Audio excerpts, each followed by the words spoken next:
ایک ٹائم تھا جب زمین پر ڈائناسور جیسے بہت بڑے جانور راج کیا کرتے تھے، لیکن 66 ملین سال پہلے اچانک ایک ایسٹرائڈ زمین سے ٹکرا گیا۔ دھماکہ اتنا زیادہ تھا کہ سورج کی روشنی بھی غائب ہو گئی، جنگل جل گئے، ڈائناسور جیسے بڑے جانور اور سمندر کے سب سے خطرناک شکاری ہمیشہ کے لیے ختم ہو گئے۔ لیکن سوال یہ تھا کہ اب نیا بادشاہ کون بنے گا؟ کیا کوئی اڑنے والا ڈریگن یا کوئی پانی کا بہت بڑا مونسٹر؟ اور تب آتا ہے ایک چھوٹے سے کتے جیسا دکھنے والا جانور جو انڈیا اور پاکستان کی زمین پر چپ چاپ گھوم رہا تھا۔ یہ جانور صرف کھانا ڈھونڈنے کے لیے دریا کے کنارے آتا تھا، لیکن پھر نیچر نے اسے ایسا بدلا کہ یہ آج سمندر کا سب سے بڑا جانور بن چکا ہے۔ جی ہاں، ہم بات کر رہے ہیں بلیو ویل کی۔ 100 فٹ لمبی، 200 ٹن بھاری یہ جائنٹ مخلوق جو ایک سانس میں گھنٹوں تک پانی کے اندر رہ سکتی ہے۔ لیکن سوال یہ ہے کہ زمین پر چلنے والا یہ چھوٹا جانور سمندر کا بادشاہ کیسے بن گیا؟ کیا یہ صرف قسمت تھی یا نیچر کا کوئی ماسٹر پلان؟ آئیے جانتے ہیں آج کی اس ویڈیو میں۔ ایک ایسا جانور جو کبھی 4 پیروں پر زمین پر چلتا تھا، دریا کے کنارے پانی پیتا تھا اور جنگل میں شکار ڈھونڈتا پھرتا تھا، لیکن وقت کے ساتھ یہ صرف پانی میں ہی نہیں گیا بلکہ سمندر کی گہرائیوں کو اپنا گھر بنا لیا۔ ہم بات کر رہے ہیں سمندر میں رہنے والے میمل جانوروں کی، جن میں بلیو ویل دنیا کا سب سے بڑا زندہ جانور مانا جاتا ہے۔ یہ 30 میٹر لمبا، 200 ٹن وزن کا جانور جو ایک دن میں 4 ٹن تک krill کھا لیتا ہے، اصل میں کبھی ایک چھوٹا کتے جیسا جانور ہوا کرتا تھا۔ لیکن یہ چینج کیسے ہوا؟ اسے سمجھنے کے لیے ہمیں 66 ملین سال پیچھے جانا پڑے گا، جب دھرتی پر ایک بہت بڑی تباہی ہوئی۔ ایسٹرائڈ گرنے سے پہلے دھرتی بالکل الگ تھی، ڈائناسورز ہر جگہ تھے، ٹی ریکس کی آواز سے جنگل ہل جاتے تھے، اور سمندر کا بھی اپنا الگ ورلڈ تھا۔ یہاں پلیزوسور اپنی لمبی گردن اور فنس کے ساتھ مچھلیوں کا شکار کرتے تھے، وہیں موزاسور جو سانپ جیسے لگتے تھے لیکن شارک سے بھی زیادہ خطرناک تھے، سمندر کی سطح پر تیرتے ہوئے اپنا شکار نگل جاتے تھے۔ پھر آیا وہ دن جب چکزولیپ کریٹر میں ایک بہت بڑا ایسٹرائڈ گرا۔ اس کا اثر اتنا زیادہ تھا کہ دھول اور دھوئیں نے سورج کو چھپا دیا، پلانٹس کی ریپروڈکشن بند ہو گئی اور پوری فوڈ چین ٹوٹ گئی۔ اس وجہ سے صرف ڈائناسورز ہی نہیں بلکہ سمندر کے ڈینجرس جانور بھی ایک ایک کر کے ختم ہو گئے۔ پلیزوسورز اور موزاسورز بالکل غائب ہو گئے اور سمندر میں ایک بہت بڑی خالی جگہ رہ گئی۔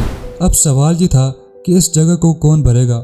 نیچر خالی جگہ برداشت نہیں کرتی، وہ ہمیشہ نئے موقع پیدا کرتی ہے، اور یہیں سے شروع ہوتی ہے میملز کی کہانی۔ ڈائناسورز کے ٹائم پر میملز بہت چھوٹے ہوتے تھے، بالکل چوہے جیسے، رات کو نکلتے، چھپ کر رہتے اور بیج وغیرہ کھا کر زندہ رہتے۔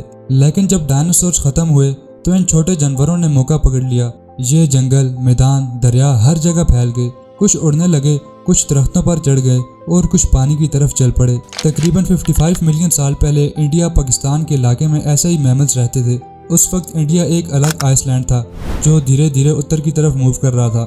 گرم موسم، دریا اور سمندر کے کنارے لائف کے لیے پرفیکٹ تھے۔ اسی ٹائم پر آیا انڈو ہائس نام کا جانور۔ یہی وہ جانور تھا جہاں سے 2 راستے نکلے، ایک راستے سے ہپوپوٹمس جیسے جانور آئے اور دوسرے راستے سے شروع ہوئی ویلز کی کہانی۔ حیرانی کی بات یہ ہے کہ آج کی ویلز اور ڈالفنز کا سب سے قریبی رشتہ ہپوپوٹمس سے ہے۔ پھر 50 ملین سال پہلے آیا ایک کتے کے سائز کا جانور جس کا نام تھا پاکیسیٹس۔ اس کے فاسلز پاکستان کے سلیمان ماؤنٹین رینج سے ملے۔ شروع میں سائنٹسٹ کنفیوز ہو گئے کہ یہ کیا چیز ہے، لیکن بعد میں پتہ چلا کہ اس کی کان کی ہڈی بالکل ویلز جیسی تھی جو پانی کے پریشر کو ہینڈل کر سکتی تھی۔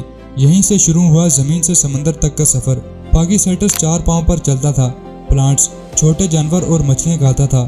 دریا کے پاس رہنا اس کی لائف کا حصہ بن گیا تھا۔ اسی جگہ پر اس نے تیرنا سیکھا، لیکن پانی میں خطرے زیادہ تھے اور کچھ ملین سالوں بعد یہ جانور ختم ہو گیا۔ لیکن کہانی یہی نہیں رکتی۔ اسی علاقے میں 49 ملین سال پرانے فاسلز ملے ایمبولوسیٹس کے۔ یہ پاکیسیٹس کا نیکسٹ ورژن تھا۔ یہ آدھا زمین اور آدھا پانی میں رہتا تھا۔ اس کا جسم لمبا ہو چکا تھا، پیروں میں فنس آ گئے تھے اور یہ دریا اور جھیلوں میں اچھی طرح تیر سکتا تھا۔ سائنٹسٹ نے اسے ٹرانزیشنل فارم کہا، یعنی زمین سے پانی کی طرف جاتا ہوا جانور۔ پھر 46 ملین سال پہلے آیا روڈوسیٹس۔ اس کے پیر اور چھوٹے ہو گئے لیکن پونچھ بہت سٹرانگ ہو چکی تھی۔ اب یہ جانور میٹھے پانی سے نکل کر کھارے سمندر کی طرف چل پڑا۔ یہیں سے اس نے سمندر کو اپنا پرماننٹ گھر بنا لیا۔ اسی ٹائم پر انڈیا یوریشین پلیٹ سے ٹکرایا جس سے ہمالیہ بنا اور یہیں سے پرانی ویلز کے فاسلز بھی ملے۔ روڈوسیٹس کی ناک دھیرے دھیرے اوپر آ گئی اور بلو ہول بننے لگے۔ اس سے یہ اوپر آ کر سانس لیتا اور پھر گہرائی میں چلا جاتا۔ اب ایوولوشن تیز ہو گیا، جو اچھا تیر سکتا تھا وہی زندہ بچتا گیا اور پھر پیدا ہوئی اصل ویل۔ 10 ملین سال بعد روڈوسیٹس سے آیا بازائلوسورس۔